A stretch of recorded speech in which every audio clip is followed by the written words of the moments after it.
we've been talking a lot about the kind of Saudi takeover, and so that's where I want to start. Because one of the things that I've said for the longest period of time is we're going to get to a point where they run all the leagues now. So just as a recap, ESL's gone. I just did a report. IESF, as predicted, gone.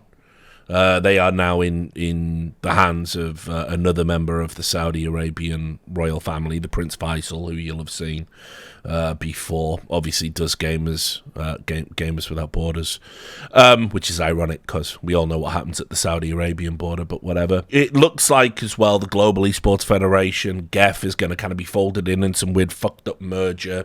That's then probably going to be together. They're going to take a run at the Olympics, whether or not that is to essentially lobby the Olympic Committee to get the games that the Saudi Arabian government likes into the Olympics, or whether it's almost to become a subsidiary of the Olympics and get official Olympic recognition, turn on the money spigot, but operate as a separate entity. Who really knows? But that's kind of where we're at. Now, in addition to that, obviously, I did a report that revealed the DPC, which was Valve's Dota League, was kind of running up against this new glorious, reimagined Savvy Gaming Group Saudi Arabian All Roads Lead to Riyadh tournament. And the thing with that is, obviously, there's more money in Saudi than Valve are kind of willing to pump into the DPC. And in fact, kind of participating in the DPC, running the DPC, having a team for the DPC, it's never really been great. And I think they sensed, because Valve, despite what people say, Valve do occasionally look to the future. They're a successful company for a reason. I think they saw that, like, okay, well, we're going to be having a very low TI prize pool this time around, because what we've decided to do is we've decided to make it esports focused, and we're just going to test the waters on that one. Because, yes, they'll even experiment on something as big as the TI, because it's Valve. It's all incidental in the grand scheme of things. All the Dota losers have been crying about the low prize pool and how bad it is and how they feel sorry for the players, blah, blah, blah. So that's all been going on. But I think they knew, and when you tie it all together, suddenly that Riyadh circuit, the Riyadh Masters circuit with Dream League leading into that, it just doesn't hold up. It doesn't hold up at all.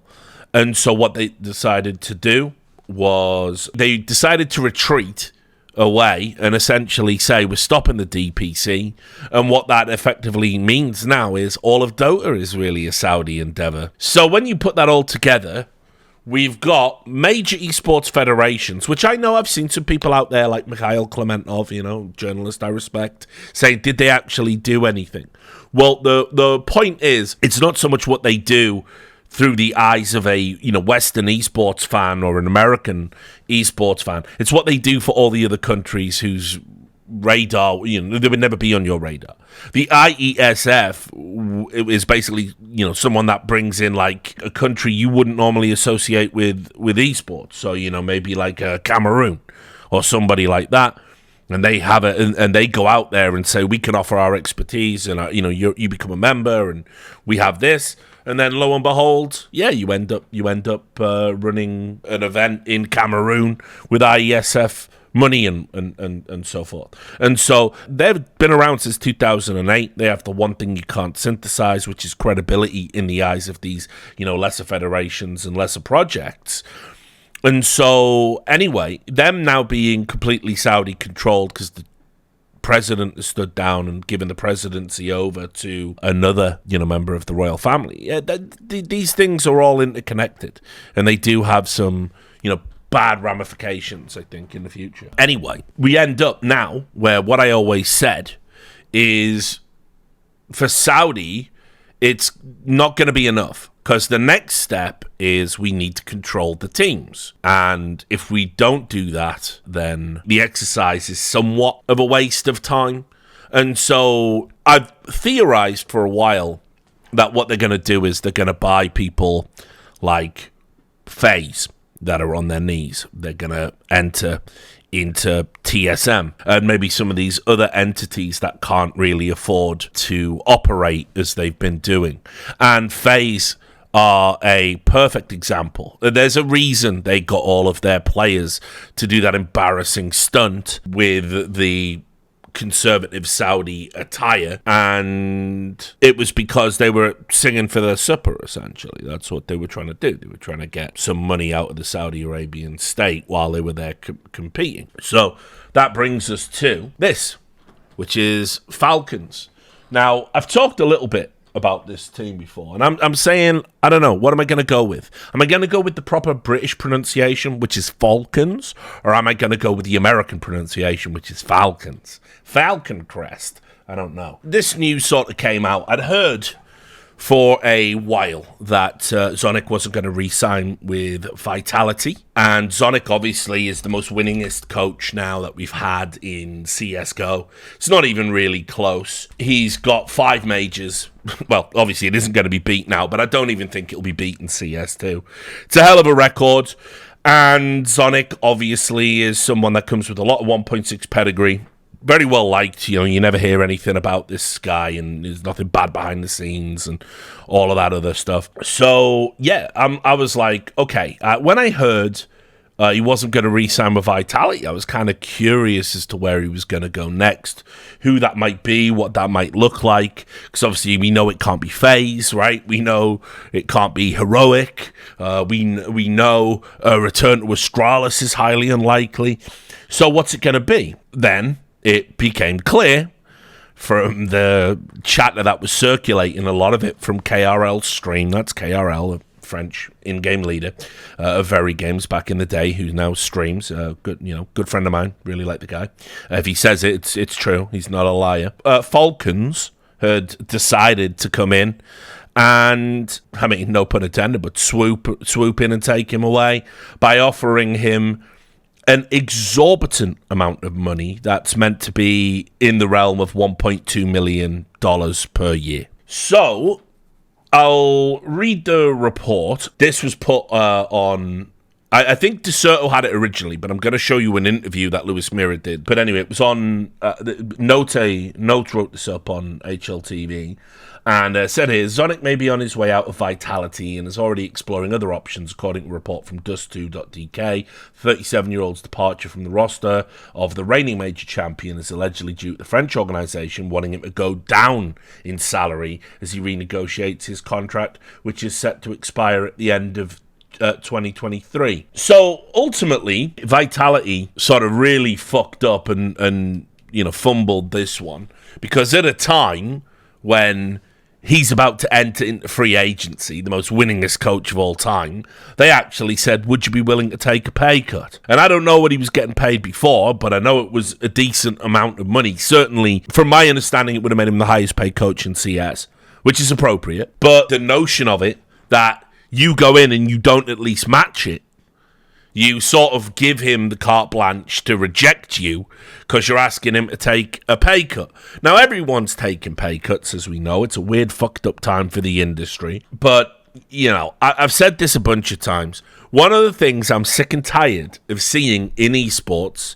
is these organizations with CEOs that get to eat well and CEOs that get to party with the stars and owners that get to meet people like Macron and all this stuff, right? I am sick and tired of the people that get you the success are the people you then ask to live within their means when it's time to save some pennies. We saw this with Evil Geniuses. This is carbon copy. Evil Geniuses. They're nowhere. They're world champions. They can't even get 2 weeks into that reality. They can't get 2 weeks into thinking how good it's going to be to defend their crown and bask in the warm glory of being vindicated after walking a very difficult road. No, they get told, sorry, we need you to take 50% pay cuts. Even though we've got no legal standing to make you do it, we do have a franchise slot, and the longer we delay and put you in contract jail, the less likely it is you compete in the franchise league at all. And so here we go. Now, in this case, it's academic, because I don't think anyone can go to like $1.2 million for a coach in CSGO. There's no way of really justifying it. But I will say, you sort of gave him the out. He can look like the good guy. You will notice, once again, nobody criticises the coach for taking the bag. Nobody criticises the player for taking the bag.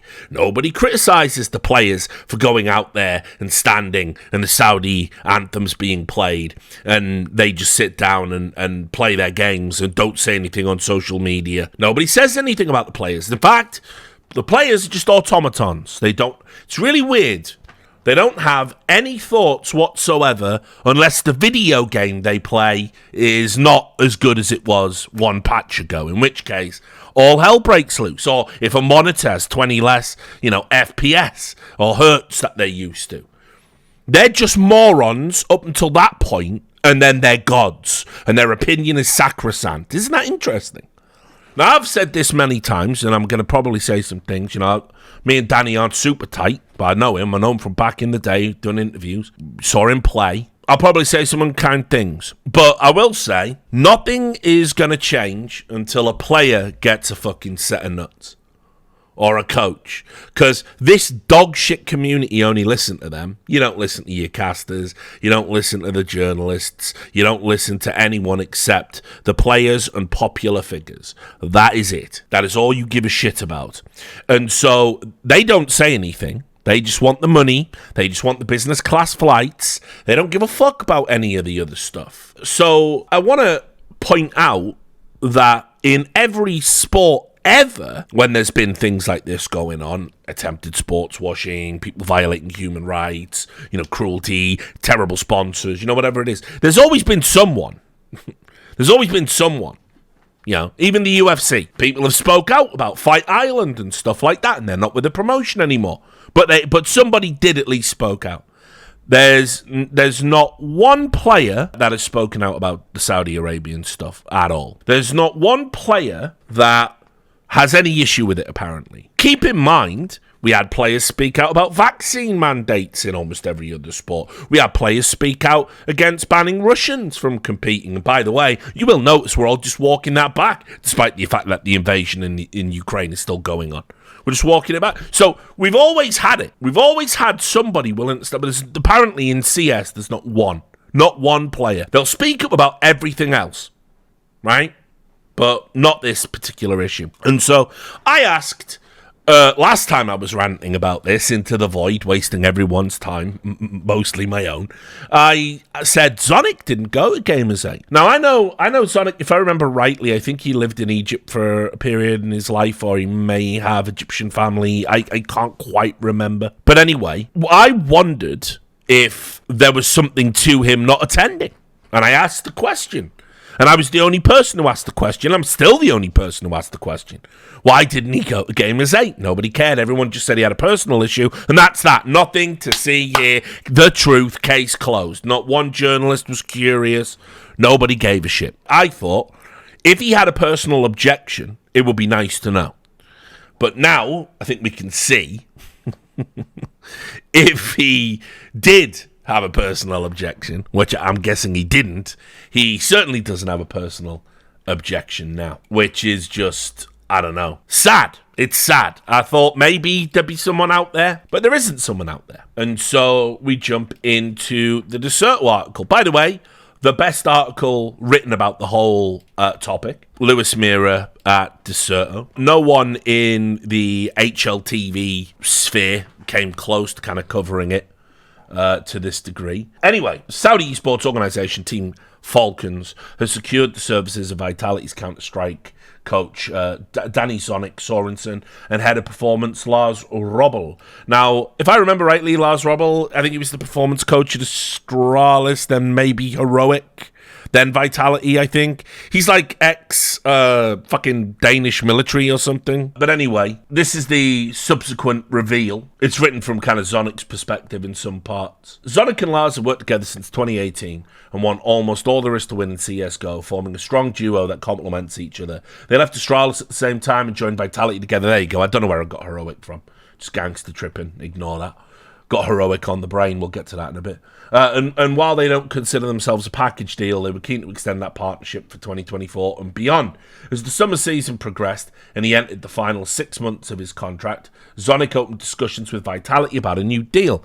When talks dragged on, he asked his agent to begin exploring other options. By that point, Lars was already in negotiations with Team Falcons about taking over as Director of Performance, a role that the Saudi organisation was eager to fill. In the end, Zonic had 3 destinations to choose from: Vitality, Falcons, and an undisclosed organisation. The reason was mid and long term, Zonic explained in a conversation with DeSerto. I think that Falcons project is really attractive.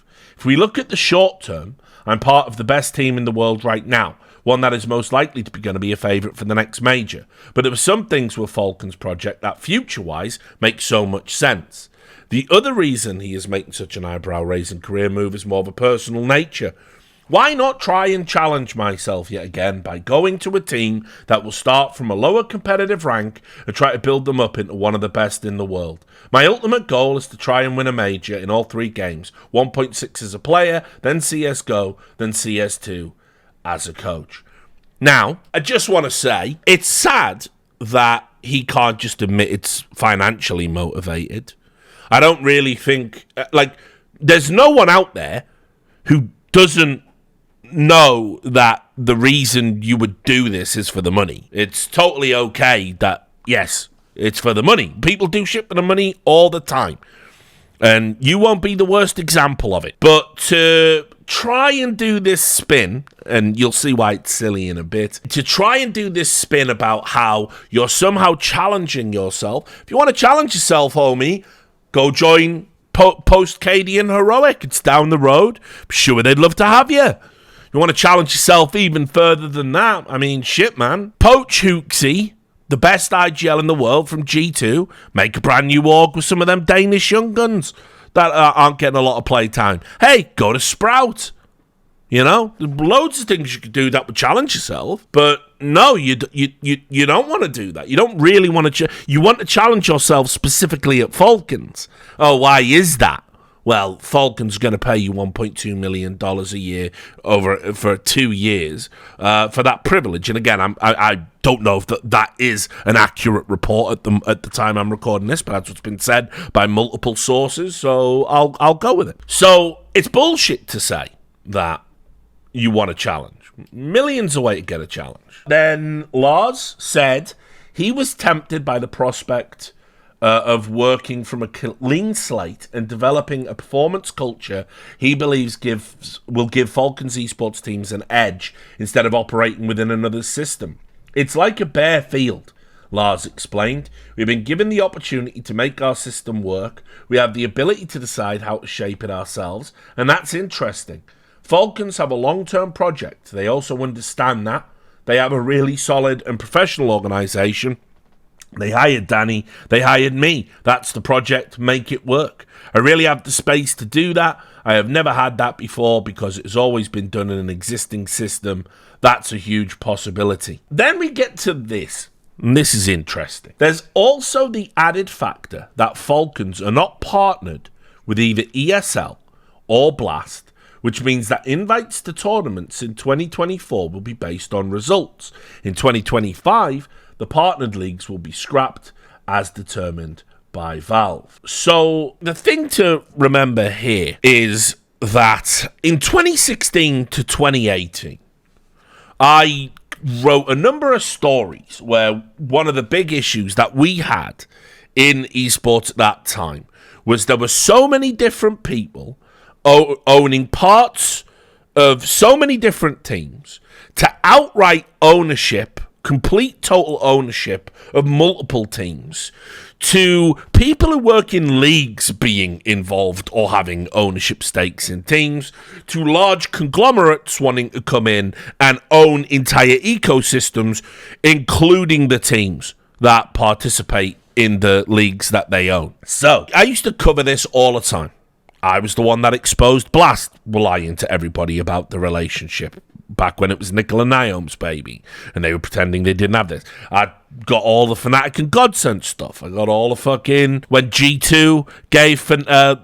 Jens Hilgers gave Fnatic a loan that explicitly said, if you default on this loan, we will control Fnatic. All of this stuff. And I was covering it and writing about it. I was writing about ES Force as well, right? All of that's when they owned, like they wanted Na'Vi, SK, VP altogether, right? I was the one guy saying, if we let this slide, then it's the whole industry's a joke. There's literally no point in having any of these tournaments operate because there's too many conflicts of interest and too many areas where somebody could manufacture or manipulate a favorable outcome by asking teams to essentially take a dive here, don't play as hard there, etc., etc. And back then, because it was when people just hadn't given up in esports and accepted what it is, which is a pile of shit, people actually did things about it. People brought in rules and regulations, and people said you had to disclose ownership, and if you didn't or wouldn't, we'd get rid of you and blah, blah. How's this relevant here? Well, who owns Falcons? Does anybody know? When you go, and I'm going to write an article about this, when you go and look up who the Falcons management is and who they work for, right? The face of the org is a former Saudi, well, no, he still plays FIFA, I think, actually. He's a FIFA player from Saudi. And he's the guy, he's called MS Dossery. He's the guy that a lot of people point to. And so there's this weird thing where they say that it's all his money, and that simply can't be true because a FIFA player wouldn't make enough to run an esports org, let alone put 1.2 million towards a coach's salary. So where's the money coming from? And when you actually look into where the money's coming from, it gets weird because all of the management and executives at Falcons, if you go to like LinkedIn and look who they work for, some of them work for this company called Confidential Government, which is the center for government jobs in Saudi Arabia. So it's a state-owned company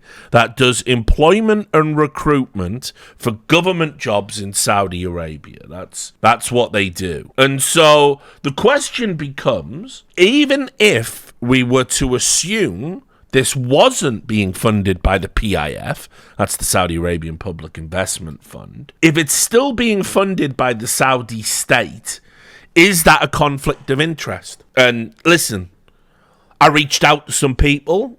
Apparently, nobody even wants to ask. So, we get back to they're not partnered in Blast and they're not partnered in ESL. I'm going to make a bold prediction here. I think they'll be involved in ESL competitions. So, they're going to end up involved in ESL. 100%. They were already, if you recall, mysteriously invited to Gamers 8. We've got 15 of the best teams in the world, probably as close to the top 15 as was viable at the time, and Falcons. Isn't that weird? But no, apparently not. Nothing to see here. Remember, that was ESL running a tournament.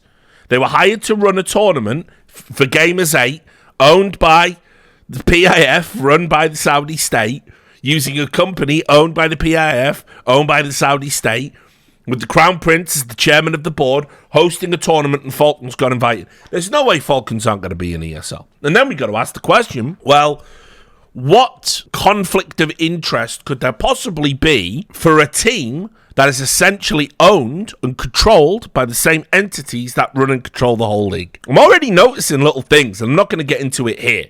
But very bizarrely, HLTV, they keep deleting threads about sports washing.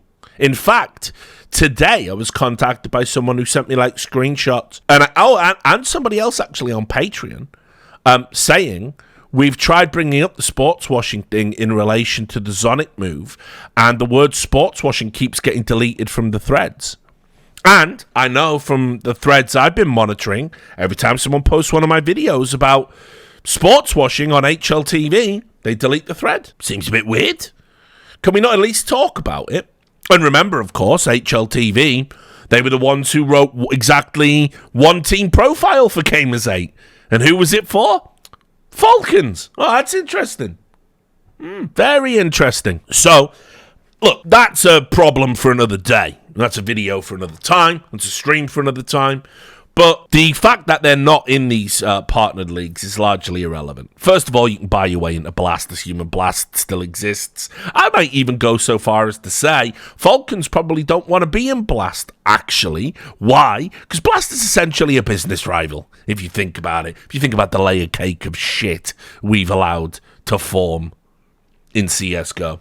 But anyway, we'll go on. There were some more banger quotes in this. Zonic insisted that everyone on the team will have a fair chance to prove their worth. Now, just going to remind you, the current team for Falcons is NBK as the in-game leader, Body, Launx, or Launx, but it's Laurentius is his first name, so I always thought it was Launx, but whatever. I can't pronounce these dog shit names. Who really cares? Counter-Strike's dead. MHL and Boros, right? Now, I'm just saying, everyone's going to get a chance.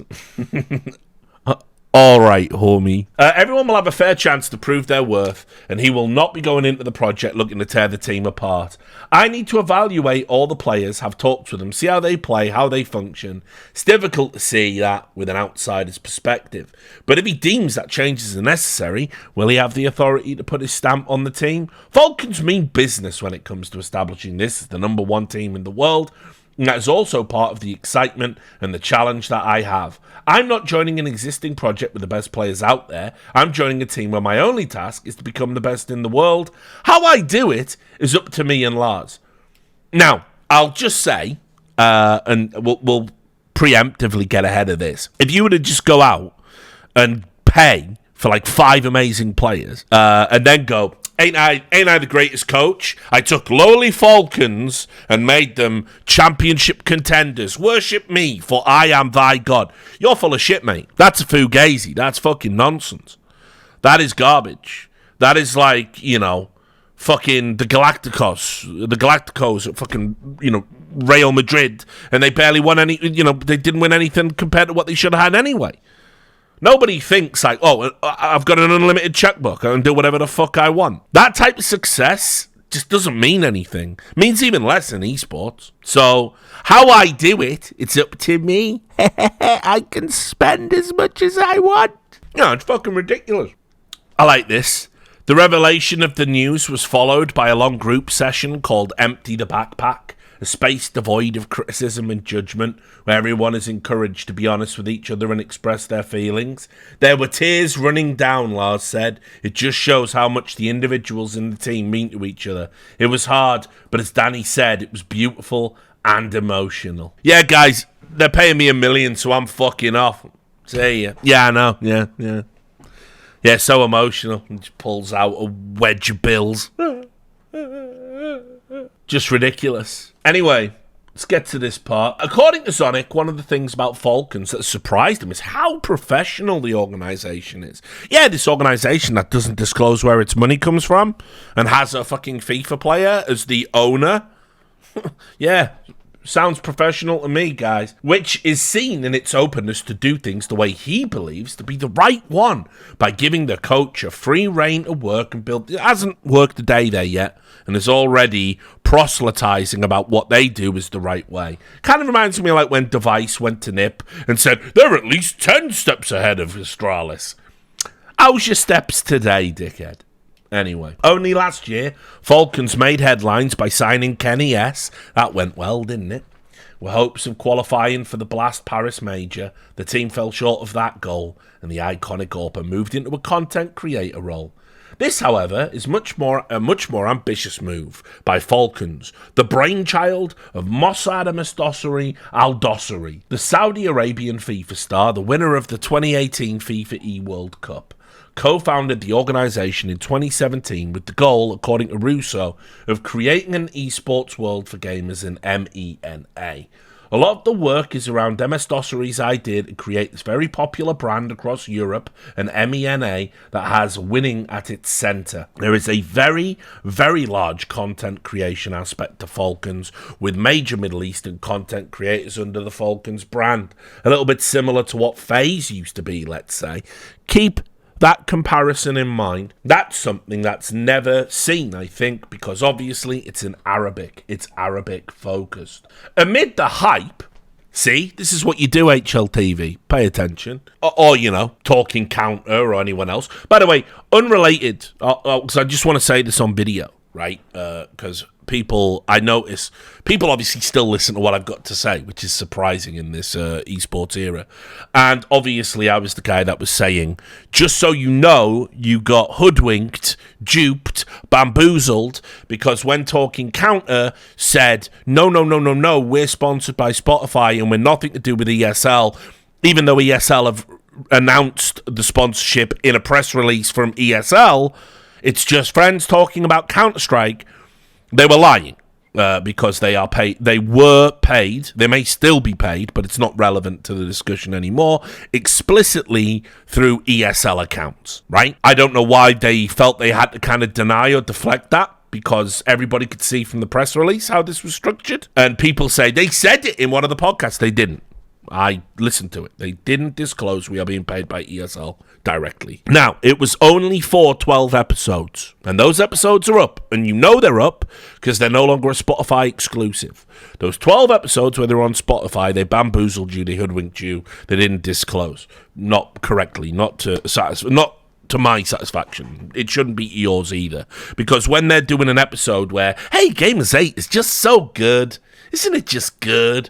And doesn't Blast suck? Don't our business rivals just suck? Any thoughts about ESL? Blast really sucked. They dropped the ball with that major. When you're being funded by the same entity that is the direct rival of Blast, that should probably be disclosed for me. But that's just me, And I get it. We walk lines all of the time in this business. For example, should I be interviewing Robert Olin about his plans for the company for the Daily Dot, then go working at DreamHack where I'm a host? And obviously that means Robert Olin has employed me. Probably not. I will say, esports, as it grew, those lines got a lot easier to walk. But if I've got to take my licks and take the criticisms to get us to a place where these conflicts of interest are readily disclosed and we can all know who's telling the truth about what at any given time, yeah, I'm happy to say I'm a piece of shit. I'm happy to say I contributed to the horrible dystopia we're all in now. I can do that. I'm big enough to do that. But anyway, just to the people that keep posting on Reddit, not anymore. It was a 12-episode deal. I think actually they realise the money they got from Spotify, probably not worth it. They're all getting hired by ESL. They all functionally work for ESL anyway. So, who cares? I'm just saying you can stop posting that shit now, because they'll never talk to me again. But in my brain, where things like that don't matter, the truth shouldn't upset you. There might be an opportunity to talk again in the future, and I want to make sure I'm not contributing towards anything unduly negative. Right, we get to the good bit now. For their part, Lars and Zonic rejected the notion that this move was purely motivated by money. It was not the money that drove me to this, Lars noted. It was the role, the responsibility, and the freedom I got in the role to create something I really believe in. Of course, Falcons' offer is really good, but so were the offers from Vitality and the other organisations, Zonic added. But for me, it has to be worth it. I need to fulfill my personal goal, which is to try and challenge myself. I understand the concerns, and it's an easy narrative to make. The Danish coach went on to add, he probably would have made more money in the short run if he had decided to stay with Vitality, given the status of the team and the events ahead. I don't think I'm crossing any lines I shouldn't, but the sticker sales from the Paris Major, I don't think they were ever as big, he explained, and now we are coming into the first major in CS2. Short-term wise, I think I would have made more money in Vitality, if you don't take just the salary into consideration. Yes, I expect to make more money in Falcons, but that comes with a risk. It demands that we become the best team in the world, but that is where the challenge comes from. So, I don't know really what to say about that. I mean, if that's what you need to go with publicly, I get it. But it's not an easy narrative to make. It's that you are now the highest paid coach in the world by some margin. If you want to if you want to crunch the numbers, let's do it. Let's go full transparency. You tell me the percentages. You tell me, what you think you would have got from the fucking stickers for the CS2 major, assuming there are any. And let's lay it all out. Because they're all fucking ifs and maybes. The $1.2 million salary up, right, I'm sure there's some bonuses structured in. Sounds like there is, reading between the lines. You might be giving the game away there. But to say, and for Lars as well, I'm not just singling out Danny here, but for Lars as well to go, this is nothing to do with money. Just absolute fucking garbage. Just nonsense. Just an insult to your intelligence. I mean, Lars brought up that when he was in the Special Forces, he did a lot of missions to Afghanistan. I'd keep that on the down low, mate. I don't know if you need to be talking about that. But then, oh yeah, actually, sorry, I forgot the classic. Remember, it's okay to take the bag because women could drive now. They fly now, as Star Wars would say, before airbrushing out another gay character. Zonic wanted to reinforce the idea that he could be a force for good in the region. Oh, what are you going to do? You're going to be working with Amnesty International, maybe? No? Oh, okay, let's see then. I think there is a positive change going on in Saudi Arabia, with the number of gamers that the region has being able to contribute to this positive change by bringing, let's say, a major trophy to Saudi Arabia is something that also drives me. I don't think many people know this, but my father was born and raised in Egypt. There you go. So I understand the cultural angle. Having family in Egypt, if I can contribute to Saudi Arabia's goals, which are definitely to open up more, then I'm proud to be able to help in that department as well. I'm not going to sit here and say there are no issues, just as well, because you'd be lying. But what I teach my kids is that if they are trying to be better, I will encourage them and help them do that. I think that bringing a major title would be a small but good contribution to where they're heading. Now, I'd really like to know how winning a major for Saudi Arabia would make a positive impact on, let's say, I don't know, the record number of people that were executed last year. Anyone? Any ideas about that? What about the 20-something-year-old woman who's in prison for 45 years for tweeting criticism of the Saudi Arabian state? How does winning a major enable people to engage in more free speech? How does it further the empowerment of women's rights? What does it do for the LGBT community? If you can explain to me in explicit terms how these things work, and how winning a major for Saudi, because it's just a fucking fever dream. It's just delusion. Just saying if we win a major, then obviously, we all know there's a positive change in Saudi Arabia. They got gamers now. Think of the gamers. And then imagine if I won a tournament for the gamers, and they all held me up and said, Zonic is king of the gamers. Wouldn't that be good for the region? I don't know, actually. No, how would it? Yeah, you're the king of the gamers. Well done. But how does it help the region?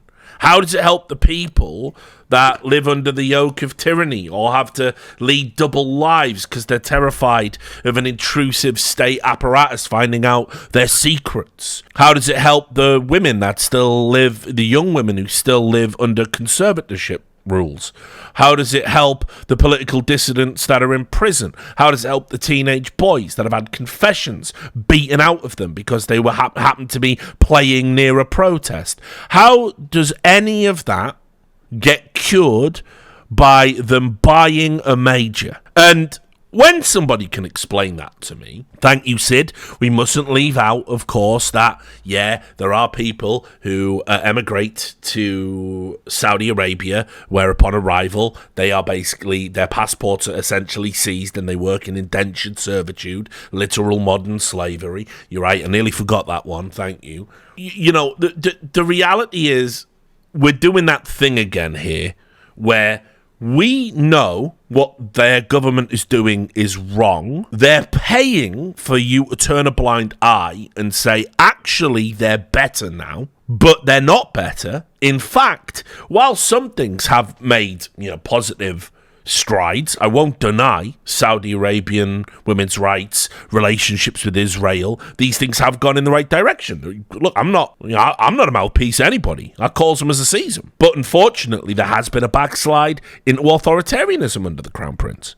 And as I've always said, by the way, the one thing you have to remember about Saudi Arabia is, like any clerical theocracy, any monarchy, you're one person dying away from it all just being changed overnight. This isn't like a government. This is like a democracy where people vote on stuff and then it stands there until the populace vote against it. It's the will of one person, the person who wears the crown. So, no, I don't see how Falcons winning a major would help. Not at all. But, hey, Zonic thinks it will.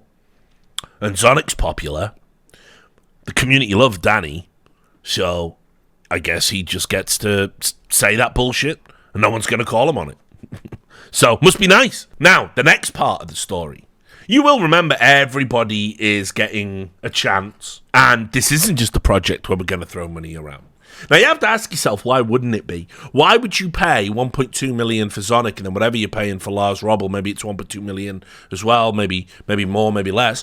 Why would you do that and then have bad players? Doesn't make sense to me. It would be like if in that Saudi Arabian football league, they go, right, we're going to hire Jose Mourinho, take your pick, Ancelotti, we're going to hire all these great managers, but they've got to train Saudi players to be good. And it's like, well, you can only do so much, right? We're not miracle workers. Obviously, you buy the players as well. That's the point. And so, anyway, here comes the next part. And remember, the person who revealed that this was happening in the first place is tweeting this. So, make of this what you will. But this is KRL. Sources. Falcons aim to build a super team in 2024, targeting Nico, Munacy, and Twists. Now, there's lots to sort of get into here. This is already massive. Somebody who was subscribed to my YouTube channel said your videos are too long, with the little bell next to the name that says they're a subscriber. It's like, I don't know, dude. I've been I have been fighting against this for a while. Like, if you don't have an attention span, you're in the wrong place. But I want to just remind you all, when Overdrive, Mr. fucking, Overdrive does his leaks like the fucking Family Guy writers do fucking storylines, just without the manatee. He said Neymar is going to be building a super team where there will be Simple, and there will be Simple in it, and Simple will be in it, and Fallen will be in it, and some other good players will be in it, and it certainly will be super. And of course it was bullshit. And because Reddit's stupid and the community's stupid, they all know he can't be held accountable for all the lies he tells and all the times he's wrong. We only do that to journalists that have the balls to use their name and have accountability for their work. We only harass journalists with 100% track record. So this idea of a super team gets fucking talked about all the time. Anyone with money comes in. I heard it when it was ES Force. Heard it. FaZe did it, didn't they? FaZe, the Mad Lads actually did do it. They did it with all the money they fucking got out of you through CSGO Wild, which they totally didn't own, but then did. So it's, for me, the likelihood of this, it's kind of interesting. I would lean towards, oh no, there's no way they would do this. This is just silly KRL baiting engagement, and you're all falling for it. Look, he's even done a little graphic design to make it look like it's real. So you click on it thinking it is real, but then it's just my sources. But here's the thing. KRL's the source of the original story. KRL was the source of all the Xtaz TSM in and out bullshit. KRL knows what he's talking about. He is juiced in with people. And on top of that, let's just sort of also analyse and assess. We know, right? Who did G2 replace Carlos with? Do you remember? We did a video about this. Do you remember? So the guy that replaced Carlos was the guy who handled Middle Eastern sponsorships. Well, it's Middle Eastern. Don't know why I'm saying it like that, but the Neom sponsorship in particular. Handled all of that stuff for Riot. And so I'm going to say, probably, having handled that deal, maybe he might know a person or two in that region. Just a guess. And then you go, Nico and Munacy play for G2. Kind of interesting, isn't it? It's almost like these things get done in shady back rooms. Or on really tall towers with helicopter pads. So I will not rule it out. at this time. Absolutely not. In fact, that is the type of shit that they talk about. Like, how, would they get together? How much would it take? You couldn't afford it. What? No, but name a price then. I know. Well, Nico's got to be worth at least 4 million. Yeah, all right then. Yeah, 4 million will do it. Right? Then you factor in, FaZe is dead.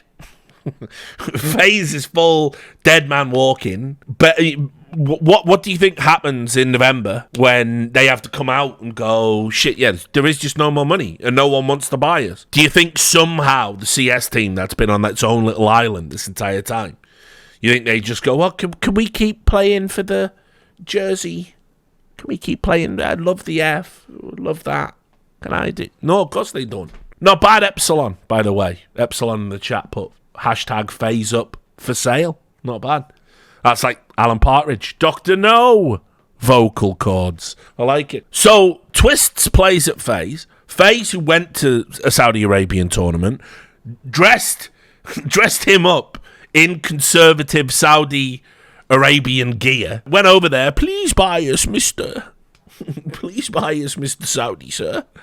They did all that. And now he's being linked to the team that is essentially going to be Team Saudi Arabia, Team PIF, even though it's not really the PIF, in all of these tournaments that they're going to be in.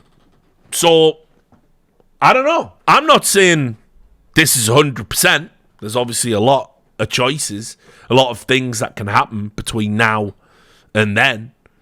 But contracts are going to be up soon. Things are changing with the partnered leagues. I don't know. I'm going to give this a 50-50. That's my thought. And in which case, by the way, will anyone in the community then turn around and say to Zonic, lol, you said you were going to fucking build a team. You bought one. Lol, you said everyone had a chance. You knew this was coming. Lol, you said it wasn't about money. Everything they do is about money. Nah, no one will do that. What somebody will do is they'll put this video on Reddit, and then everyone will go, Richard Lewis is just a doomer cunt, isn't he? He's just a doomer cunt. That's what they'll say. Yeah, and didn't he write for Breitbart for 6 months? Didn't he choke slam someone? And didn't he do all these things? Anyway, and they'll all change their flares on Reddit, won't they? And they'll all have Falcons there, and we'll come back to the same thing we always arrive back to, and that is, this sports washing shit, as transparent as it is for anyone with a brain, it actually works. It actually works. It works, and all of the people associated with this project moving forward are useful idiots to help it make work. That's all you are, guys. I don't give a fuck. That's just the truth. I don't care how nice a guy you are or all the great things you contributed. You're a useful idiot for this regime now. That's that. And these players will be. And I'll say the same thing in the interview. It wasn't motivated by money. I've always wanted to be coached by Zonic. It's just a fucking chain of stupidity and lies, all just to get the money.